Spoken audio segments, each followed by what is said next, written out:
ఇప్పటివరకు ఎవరైనా మన ఛానల్ని సబ్స్క్రైబ్ చేసుకోకపోతే ఇప్పుడే సబ్స్క్రైబ్ చేసుకోండి. పక్కనున్న బెల్ ఐకాన్ క్లిక్ చేసి ఆల్లో పెట్టుకోండి. నేను పెట్టే లేటెస్ట్ వీడియోస్ అన్ని మిస్ అవ్వకుండా చూడొచ్చు. యాక్చువల్గా 2020 ఆగస్టులో మనకి ఒక వార్త వినిపించింది. అదేంటంటే నార్త్ కొరియా అధ్యక్షుడైన కిమ్ జాంగ్ ఉన్ చనిపోయాడు అని చెప్పి. అప్పుడు అందరి దృష్టి కూడా ఒక కొత్త రూలర్ వైపుకు వెళ్ళింది. ఆమె పేరు కిమ్ యో జాంగ్. ఈమె నార్త్ కొరియా అధ్యక్షుడైన కిమ్ జాంగ్ ఉన్ యొక్క చెల్లెలు. అయితే ఈమె కనుక లీడర్ అయినట్టయితే ఇంకా నార్త్ కొరియా యొక్క భవిష్యత్తు మారుతుంది. అండ్ అంతేకాకుండా నార్త్ కొరియా యొక్క భయంకరమైన రూల్స్ కూడా మారుతాయని అందరూ అనుకున్నారు. ప్రపంచవ్యాప్తంగా ఉన్న మీడియా అలాగే పబ్లిక్ అందరూ కూడా ఈమె వైపే ఫోకస్ చేశారు. కానీ ఈమె గురించి కనుక మనం తెలుసుకున్నట్టయితే ఈమె నార్త్ కొరియా అధ్యక్షుడైన కిమ్ జాంగ్ ఉన్ కంటే మరింత దారుణమైనది, మరింత క్రూరాలు అనే విషయం కూడా మనకు అర్థమవుతుంది. అండ్ ఆమె చుట్టూ కూడా చాలా కాంట్రవర్సీలు అనేవి ఉన్నాయి. సో ఒకసారి ఆమె గురించి అయితే డీటెయిల్గా తెలుసుకోవడానికి ట్రై చేద్దాం. యాక్చువల్గా కిమ్ జాంగ్ ఉన్ చనిపోయాడని అందరికీ అనిపించిన తర్వాత అందరి యొక్క దృష్టి కూడా ఈమె వైపు మారడానికి కారణం ఏంటంటే ఈమె ఆడపిల్ల కదా, ఆమె తండ్రిలాగా, ఆమె ఫాదర్ లాగా, ఆమె తాతగారిలాగా ఈమె క్రూరంగా ఉండకుండా ప్రజల యొక్క మంచి చెట్ల గురించి ఆలోచిస్తుంది. సో నార్త్ కొరియాలో మంచి రోజులు అయితే రాబోతున్నాయని అందరూ అనుకున్నారు. కానీ వాళ్ళంతా కూడా ఆమె యొక్క గత పనుల గురించి తెలియకుండానే ఆ మాటలను అయితే అనడం జరిగింది. నిజానికి ఆమె అంత క్రూరాలు ఇంకెవరూ లేరు అక్కడ. ఈవెన్ కొన్నిసార్లు కిమ్ జాంగ్ ఉన్ కూడా బెటర్ అనిపిస్తుంటాడు ఈమెతో కంపేర్ చేస్తే. అంతటి దారుణమైన ఆలోచనలు కలిగి ఉంటుంది ఆమె. అఫ్కోర్స్ ప్రస్తుతానికైతే ఆమె నార్త్ కొరియా అధ్యక్ష పదవిని స్వీకరించే అవకాశం అయితే లేదు. ఎందుకంటే కిమ్ జాంగ్ ఉన్ మొదటి కొద్ది రోజులు కనిపించకపోయినా కూడా ఆ తర్వాత మళ్ళీ కార్డియోవాస్కులర్ సర్జరీ అనేది ఫినిష్ చేసుకున్న తర్వాత ఆయన సేఫ్గానే కనిపించాడు. కాకపోతే ఏంటంటే జనాల మధ్య కనిపించడం అనేది తగ్గించేశాడు. అంతకుముందు రెగ్యులర్గా ఇన్స్పెక్షన్లు చేసేవాడు, వాటిని కూడా తగ్గించేశాడు. అండ్ ఇన్ఫ్యాక్ట్ ఆయన బాడీ మీద కూడా కొంచెం ప్రెషర్ అనేది ఎక్కువ పడుతూ ఉండడంతో ఆయన చేతికర్రను కూడా పట్టుకొని నడుస్తున్న సిచ్యువేషన్స్ కూడా మనకు కనిపించాయి. ఓకే, ఆయన అయితే ఇంకొన్నేళ్ల పాటు అధ్యక్ష పదవిని వదిలే అవకాశం అయితే లేదు. కానీ ఆ మధ్య కిమ్ జాంగ్ ఉన్ కనిపించిన సిచ్యువేషన్లో ఆయన యొక్క రెస్పాన్సిబిలిటీస్ అన్నిటినీ కూడా ఆయన యొక్క చెల్లెలే తీసుకోవడం జరిగింది. సో అప్పుడు అందరి యొక్క ఫోకస్ కూడా ఆవిడ వైపుకి వెళ్ళింది. అయితే మొదటగా కిమ్ జాంగ్ ఉన్కి $5 బిలియన్ ఆస్తి అనేది ఉన్నది. సో ఈ ఆస్తి మొత్తాన్ని కూడా అతని యొక్క చెల్లెలు ఇప్పుడు మేనేజ్ చేయాల్సి ఉంటుంది. నార్త్ కొరియాలో 2.5 కోట్ల సిటిజన్స్ ఉన్నారు. బట్ వాళ్ళందరి దగ్గర మొత్తం కలిపి ఉన్న డబ్బులో సగం వరకు నార్త్ కొరియా అధ్యక్షుడి దగ్గరే ఉంటుంది. ఆ డబ్బు మొత్తాన్ని కూడా ఆమె కాపాడుతూ ఉండాలి. అండ్ ఇంకా వీలైతే ఆ డబ్బుని మరికొంచెం ఎక్కువ చేయాలి. అది ఆమె మీద ఉన్న మొట్టమొదటి బాధ్యత. ఆ డబ్బుని సంపాదించడానికి ఆమె ఏమైనా చేస్తుంది. అండ్ ఇన్ఫ్యాక్ట్ అన్నకి కొన్ని విషయాల్లో సలహాలు ఇచ్చేది కూడా ఈమెనే. అయితే ప్రస్తుతం ఆ దేశంలో అన్న తర్వాత సెకండ్ ప్లేస్లో ఆమె ఉంది అత్యంత పవర్ఫుల్ పీపుల్లో. కాకపోతే ప్రస్తుతానికి కొంతమంది అయితే ఆమెకి రైవలరీగా ఉన్నారు, అంటే ఆ పొజిషన్ కోసం పోటీ పడుతూ ఉన్నారు. వాళ్ళలో అత్యంత ముఖ్యమైన వ్యక్తి ఎవరు అంటే చాయ్ రాంగ్ హై. ఈ చాయ్ రాంగ్ హై అనే ఒక వ్యక్తి యో జాంగ్ యొక్క మావయ్య. ఇతను కిమ్ జాంగ్ ఉన్కి బాగా క్లోజ్ మిగతా వాళ్ళందరితో కంపేర్ చేసి చూసినట్టయితే. అలాగే మరొక వ్యక్తి ఉన్నాడు, అతని పేరు కిమ్ జాంగ్ చుల్. ఇతను అంతకుముందు లీడర్ అయిన కిమ్ జాంగ్ ఇల్ యొక్క పెద్ద కొడుకు, అంటే కిమ్ జాంగ్ ఉన్ యొక్క అన్నయ్య. బట్ ఏంటంటే ఇతనికి ఎలక్షన్స్ అన్నా రాజకీయాలన్నా కూడా అంతగా ఇష్టం ఏమీ లేదు. ఇతను గిటార్ని ప్లే చేసుకుంటూ మ్యూజిషియన్గానే కంటిన్యూ అవుతూ ఉన్నాడు. ఆ తర్వాత మరొకరు కూడా ఉన్నారు, కిమ్ సోల్ సాంగ్. ఈమె నార్త్ కొరియా అధ్యక్ష అయిన కిమ్ జాంగ్ ఉన్ యొక్క అక్కయ్య. అందరికంటే పెద్దది ఈవిడే. కాకపోతే ఏంటంటే ఈమె లేడీ కాబట్టి ఈమెకి కంట్రోల్ని అయితే ఇవ్వలేదు, దేశం యొక్క కంట్రోల్ని. ఈమె యొక్క తమ్ముడైన కిమ్ జాంగ్ ఉన్కి ఇచ్చారు. బట్ అఫ్ కోర్స్ కిమ్ డైనస్టీలో ఈమె ఒక ముఖ్యమైన పాత్రను అయితే పోషిస్తూ ఉంటుంది. హాయ్ ఫ్రెండ్స్, మీరు ఎప్పుడైనా సరే ₹5,000 ప్రోడక్ట్ ₹250 రావడానికి గమనించారా? లేదు కదా. కానీ అమెజాన్, ఫ్లిప్కార్ట్ లాంటి కంపెనీస్ ఏం చేస్తూ ఉంటాయంటే కొన్ని గోల్డెన్ హవర్స్ టైంలో మెగా డీల్స్ ఇస్తూ ఉంటాయి. ఆ డీల్స్ టైంలో ఒక్కొక్క ప్రోడక్ట్ మీద 90% నుంచి 95% వరకు డిస్కౌంట్ అయితే ఉంటుంది. అయితే ఈ డీల్స్ కోసం మీరు కాన్స్టెంట్గా ఆ యాప్స్ చెక్ చేస్తూ ఉండలేరు కదా. కానీ మీకోసం నేను వాటన్నిటిని కూడా కాన్స్టెంట్గా చెక్ చేస్తూ ఉంటాను. అండ్ దాంట్లో ఎప్పుడు ఏ డీల్ పెట్టినా కూడా ఇమీడియట్గా మీకు ఆ ప్రోడక్ట్ని అయితే షేర్ చేస్తాను. మీరు ఇమీడియట్గా ఆ ప్రోడక్ట్ని పర్చేస్ చేయొచ్చు దాని నుంచే. అండ్ అంతేకాదు కొన్ని ఎక్స్ట్రాడినరీ ప్రొడక్ట్స్ ఉంటాయి, వాటిని మీరు బయట ఎక్కడ కూడా చూడరు. వాటి గురించి కూడా నేను మీకు షేర్ చేస్తాను. మీరు సింపుల్గా చేయాల్సింది ఒకటే, కింద డిస్క్రిప్షన్లో మన టెలిగ్రామ్ ఛానల్ లింక్, మన వాట్సాప్ ఛానల్ లింక్, మన ఇన్స్టా బ్రాడ్కాస్ట్ ఛానల్ లింక్ ఉంటాయి. వీటిలో మీరు ఏ యాప్ ఎక్కువగా వాడతారో ఆ యాప్కి సంబంధించిన లింక్ మీద క్లిక్ చేసి ఆ యాప్లో ఉన్న మన ఛానల్ని ఫాలో అవ్వండి. దాంట్లో రెగ్యులర్గా చాలా ప్రొడక్ట్స్ అయితే మీకు అప్డేట్ అవుతూ ఉంటాయి. అండ్ ఆ ప్రొడక్ట్స్లో మీకు ఏది నచ్చినట్టయితే దాన్ని మీరు కొనుగోలు చేయొచ్చు వెంటనే. సో డిస్క్రిప్షన్లో లింక్స్ ఉన్నాయి, వెంటనే ఫాలో అవ్వండి.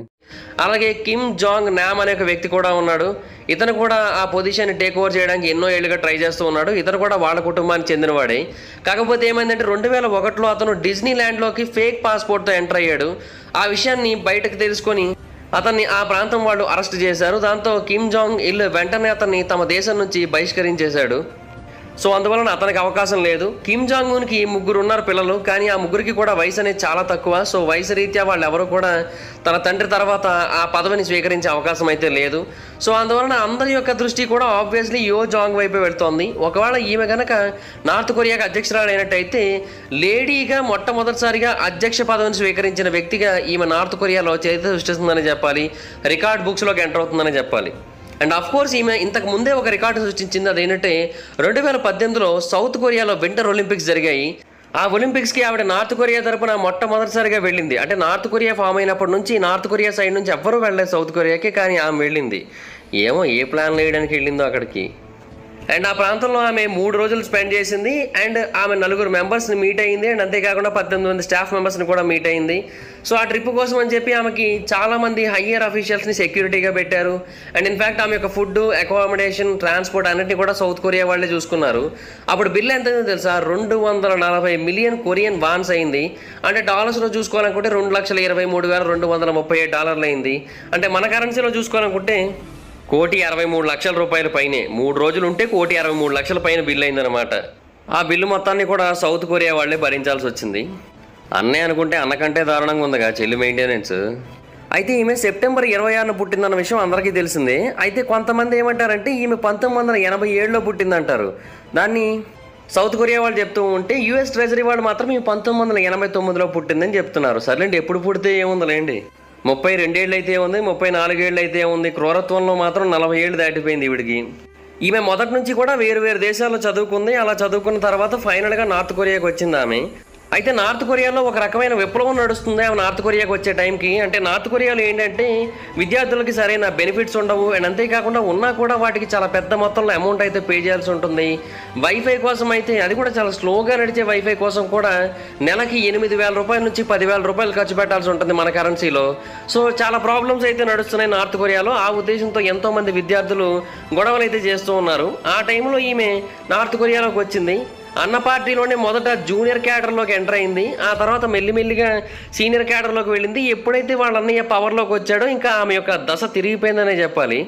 అయితే 2014లో కూడా నార్త్ కొరియా అధ్యక్షుడైన కిమ్ జాంగ్ ఉన్ ఇలాగే కొన్నాళ్ల పాటు కనిపించకపోతే అప్పుడు యో జాంగే అక్కడ deputy director of propaganda and education డిపార్ట్మెంట్కి మొట్టమొదటిసారిగా ఒక మహిళగా అధ్యక్షతనైతే వహించింది. అండ్ ఈ డిపార్ట్మెంట్ యొక్క ముఖ్యమైన ఉద్దేశం ఏంటి అంటే నార్త్ కొరియా అధ్యక్షుడైన కిమ్ జాంగ్ ఉన్ మీద ఎవరికి కూడా వ్యతిరేకత రాకుండా చూసుకోవడం, ఒకవేళ వచ్చినా కూడా ఆ వ్యతిరేకతను అణిచివేయడం. ఇది వీళ్ళ యొక్క ముఖ్యమైన ఉద్దేశం. అండ్ 2017లో వీళ్ళు ఏం చేశారంటే ఈమెని పొలిటీ బ్యూరో అనే ఒక కమిటీకి అయితే మూవ్ చేయడం జరిగింది. ఆ పొలిటీ బ్యూరో యొక్క కమిటీకి పూర్తి పేరు ఏంటంటే political bureau of the central committee of the workers party of Korea. పేరు చాలా పెద్దగా ఉంది కదా, అందుకే పొలిటీ బ్యూరో అని పిలుస్తుంటారు షార్ట్కట్లో. అయితే ఆ దేశంలో ఏదైనా ఒక డెసిషన్ తీసుకోవాలంటే వీళ్ళకే ఎక్కువ పవర్స్ ఉంటాయి అధ్యక్షుడి తర్వాత. సో ఎప్పుడైతే ఆమెను ఆ గ్రూప్లోకి అయితే యాడ్ చేశారో అప్పుడు ఇంకా ఆమె యొక్క వాల్యూ అనేది మరింత పెరిగిపోయింది. అండ్ 2019లో యో జాంగ్ సుప్రీం పీపుల్స్ అసెంబ్లీలో ఒక మెంబర్గా సెలెక్ట్ అయింది. అయితే అప్పటి నుంచి కూడా ఆమెలో ఉన్న క్రూరత్వం అనేది మరింత పెరిగిపోయిందని అండ్ ఇన్ఫ్యాక్ట్ వాళ్ళ అన్నయ్య కంటే దారుణంగా తయారైందని కొంతమంది అనుకోవడానికి కారణం ఏంటంటే 2019 నుంచి 2021 వరకు ఆమె చేసిన పనులే. మరీ ముఖ్యంగా సౌత్ కొరియాలో ఏంటంటే నార్త్ కొరియా యొక్క అధ్యక్షుడి మీద కొన్ని విప్లవాలు అనేవి జరుగుతూ ఉంటాయి. అంటే చాలామంది రోడ్ల మీదకి వచ్చి నార్త్ కొరియా అధ్యక్షుడికి వ్యతిరేకంగా పోరాడుతూ ఉంటారు ఎంతోమంది యాక్టివిస్టులు. అయితే ఆ యాక్టివిస్టులు అందరూ కూడా ఆ పోరాటాలు చేయడం వెనక సౌత్ కొరియా యొక్క సహాయం కూడా ఉందని, సౌత్ కొరియా యొక్క హస్తం కూడా ఉందని చెప్పి ఆమె క్రిటిసైజ్ చేసింది సౌత్ కొరియా అధ్యక్షుడిని. అండ్ అంతేకాకుండా సౌత్ కొరియా నుంచి కిమ్ జాంగ్ ఉన్కు వ్యతిరేకంగా కొన్ని ప్లకార్డులను కూడా బెలూన్లు కట్టి ఎగరేస్తూ ఉంటారు. అవి కూడా నార్త్ కొరియా మీదకి వచ్చి పడుతూ ఉంటాయి. ఇవన్నీ కూడా సౌత్ కొరియా కావాలని చేస్తుందని చెప్పి ఆమె అయితే అనడం జరిగింది. అయితే ఎన్నో ఏళ్ళుగా జరుగుతూనే ఉన్నాయి ఇలాంటి సిచ్యువేషన్స్ అన్నీ కూడా, కానీ ఈ మధ్యకాలంలో మరింత ఎక్కువయ్యాయి. సో ఆ టైంలో ఈమె ఏమని చెప్పిందంటే మీరు కనుక వీటిని ఆపకపోతే చాలా దారుణమైన సిచ్యువేషన్స్ని ఫేస్ చేయాల్సి ఉంటుందని చెప్పింది. అలాగే సౌత్ కొరియా ప్రెసిడెంట్ అయిన మూన్ జేలీని పిచ్చివాడు అని చెప్పింది. అండ్ అంతేకాదు ఆమె నార్త్ కొరియన్ మిలిటరీ మొత్తాన్ని కూడా 2 దేశాల మధ్య ఉన్న డీమిలిటరైజ్డ్ జోన్ దగ్గర కంప్లీట్గా ఆక్యుపై చేసేలా చేసింది. అండ్ ఇంకొక విషయం కూడా చెప్పింది, అదేంటంటే మీరు కనుక వీటిని ఆపకపోయినట్టయితే నార్త్ కొరియాలో ఉన్న ఇంటర్ కొరియన్ లియాజన్ ఆఫీస్ ఏదైతే ఉందో దాన్ని కంప్లీట్గా నాశనం చేస్తాము అని చెప్పింది. ఈ ఆఫీస్ ఎక్కడంటే నార్త్ కొరియాలోని క్యాజాంగ్ అనే ఒక ప్రాంతంలో ఉంటుంది. ఆమె ఏమని చెప్పిందంటే ఇలాగే కనుక కొనసాగినట్టయితే ఆ బిల్డింగ్ కూలిపోవడాన్ని మీరు కొద్ది రోజుల్లోనే చూస్తారు అని చెప్పింది. అండ్ చెప్పినట్టుగానే జూన్ 2020 అంటే ప్రపంచం మొత్తం కరోనాతో అల్లాడుతున్న టైంలో ఆమె ఆ బిల్డింగ్ని అయితే పేల్చేయడం జరిగింది. యాక్చువల్గా 4 అంతస్తుల బిల్డింగ్ దాన్ని 2018లో నిర్మించారు. యాక్చువల్గా దానికి పవర్ సప్లై కూడా, కరెంట్ కూడా సౌత్ కొరియా నుంచే సప్లై అవుతూ ఉంటుంది. అండ్ ఇన్ఫ్యాక్ట్ దాన్ని నార్త్ కొరియా, సౌత్ కొరియా ఇద్దరు కలిపి నిర్మించడం జరిగింది. అండ్ ఇన్ఫ్యాక్ట్ ఆ బిల్డింగ్ నిర్మించడానికి సౌత్ కొరియా వాళ్ళు సుమారుగా $8 మిలియన్ పే చేశారు యూఎస్ కరెన్సీ ప్రకారంగా చూసుకున్నట్టయితే. సో ఆ బిల్డింగ్ మీద సౌత్ కొరియాకు కూడా పూర్తి హక్కు ఉంటుంది, కానీ ఆమె దాన్ని అయితే కంప్లీట్గా నాశనం చేసేసింది. సో సౌత్ కొరియా లాయర్ అయిన లీ క్యూంగ్ జే అనే ఒక వ్యక్తి కిమ్ యో జాంగ్ మీద, అలాగే chief of the general staff of the Korean army అయిన జాంగ్ చాంగ్ మీద కూడా కేసు అయితే వేయడం జరిగింది ఇంటర్నేషనల్ కోర్టులో. అండ్ అంతేకాకుండా వీళ్ళిద్దరూ కలిపి కావాలని ఆ బిల్డింగ్ నాశనం చేశారనడానికి కావాల్సిన ఎవిడెన్స్లు కూడా సప్లై చేశాడు అతను. సో అప్పుడు చాలా మందికి ఈమె యొక్క క్రూరత్వం గురించి అయితే పూర్తిగా తెలిసింది. బట్ ఇన్ఫ్యాక్ట్ ఆ కేసు అనేది ఇప్పటికీ కూడా తేలలేదు. బట్ తేలినా కూడా వాళ్ళని ఎవరు టచ్ చేయలేరన్న సిచ్యువేషన్లో ఉన్నారు వాళ్ళు. అయితే సౌత్ కొరియాలో ఇలా కనుక ఎవరైనా చేసినట్టయితే సాధారణంగా 7 నుంచి 10 ఏళ్ల వరకు జైలు శిక్ష పడుతుంది. ఒకవేళ శిక్ష కాకుండా డబ్బు రూపంలోనే పెనాల్టీని పే చేయాలంటే చాలా పెద్ద మొత్తంలో ఖర్చు అవుతుంది. ఇంతకుముందు అమెరికాలో కూడా ఇలాగే జరిగింది. 5 పాయింట్స్ కాంప్లెక్స్ అని చెప్పి న్యూయార్క్లో బిల్డింగ్ ఉంది. చాలామంది గ్రాఫిటీ ఆర్టిస్టులు తమ యొక్క ఐడియాస్ని ఎక్స్ప్రెస్ చేయడానికి ఆ బిల్డింగ్ని వాడుతూ ఉంటారు. అయితే ఎన్నిసార్లు చెప్పినా కూడా ఎవరు వినట్లేదు, గ్రాఫిటీని వేయొద్దని చెప్తున్నా కూడా ఎవరు ఆపట్లేదని చెప్పి ఫైనల్గా 2014న దాని ఓనర్ ఆ బిల్డింగ్ని కూల్చేశాడు. అయితే మొత్తం అందరూ కూడా గ్రాఫిటీ ఆర్టిస్టులు ఆయన మీద కేసు వేశారు. ఆ కేసులో గ్రాఫిటీ ఆర్టిస్టులే గెలిచారు. మా ఆర్ట్ని అతను నాశనం చేశాడని చెప్పి వాళ్ళు కేసు వేస్తే, సో దానికన్నా అతను $6.7 మిలియన్ డ్యామేజ్ ఛార్జెస్ అయితే ఇవ్వాల్సి వచ్చింది. సేమ్ ఇక్కడ నార్త్ కొరియాలో కూడా పరిస్థితి అంతే. కిమ్ డైనస్టీలో నార్త్ కొరియా వాళ్ళు సౌత్ కొరియా వాళ్ళని ఏమైనా అనొచ్చు, సౌత్ కొరియా వాళ్ళు నార్త్ కొరియా వాళ్ళని ఏమీ అనకూడదు. ఒకవేళ అలా కనుక అన్నట్టయితే నార్త్ కొరియా వాళ్ళు చాలా పెద్ద మొత్తంలో పెనాల్టీని అయితే విధిస్తారు. అండ్ అలాగే వాళ్ళు చేసిన మిస్టేక్స్ గాను ఏమైనా బిల్డింగ్లు కూల్చేస్తుంటారు, వాళ్ళ మీద దాడులు చేస్తుంటారు, ఏవేవో చేస్తుంటారు. అయినా మన పిచ్చి కానీ అన్న అడుగు తినేలా పరిపాలన చేస్తుంటే చెల్లి చెగువేరా అయితే ఇద్దరే. అసలు బేసిక్గా మీకు డౌట్ రావచ్చు, నార్త్ కొరియాలో ఉన్న ప్రజలందరూ కూడా అంత పేదరికంతో ఉంటుంటే వీళ్ళ దగ్గరికి ఇంత డబ్బు ఎలాగ వస్తుందని చెప్పి. నార్త్ కొరియాలో ఒక గ్రూప్ ఉంది, దానికి ఆఫీస్ 39 అనే పేరు పెట్టారు. దీన్ని 1974లో కిమ్ జాంగ్ ఇల్ స్టార్ట్ చేయడం జరిగింది. వీళ్ళు ఏం చేస్తారంటే UN శాంక్షన్స్ దాటి నార్త్ కొరియా ప్రాంతానికి లగ్జరీ గూడ్స్ని ఫ్రీగా తెప్పించడానికి ట్రై చేస్తుంటారు. అంటే ఖరీదైన కార్లు కావచ్చు, ఆల్కహాల్ కావచ్చు, వీటన్నిటిని కూడా ఇల్లీగల్గా తెప్పించుకుంటారు అనమాట నార్త్ కొరియాకి.